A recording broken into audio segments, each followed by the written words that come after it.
สบายดีพี่น้องสบายดีภาพบรรยากาศของการลงใส่บาตรเนาะ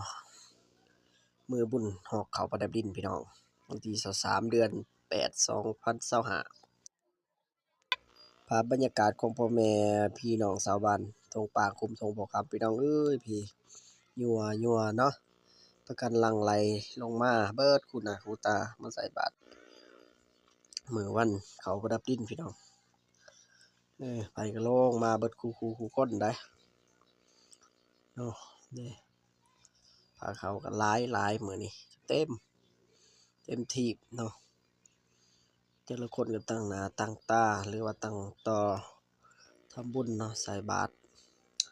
ให้พ่อให้แม่หรือว่าให้อ้ายให้เอื้อยผู้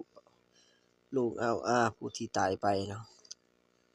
หวังว่าเพิ่นคือสิได้รับเบิดคู่คนเนาะนี่มีการต่อยอดกันอีกเนาะมีน้องเปรมสุดาก็ลงมาใส่บาตรวันศีลวันบุญหอเขาประดับดินเนาะสิหลายคนเต็มบรรยากาศการตักบาตรของชาวบ้านทงปางกลุ่มทงโบคำเฮามีความคึกคืนเนาะม่วนซื่นเฮฮาเบิดเนาะม่วนหลายหลายคนลง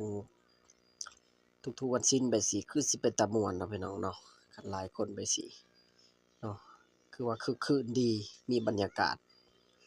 เนาะมีบรรยากาศแห้งลีลอเนาะ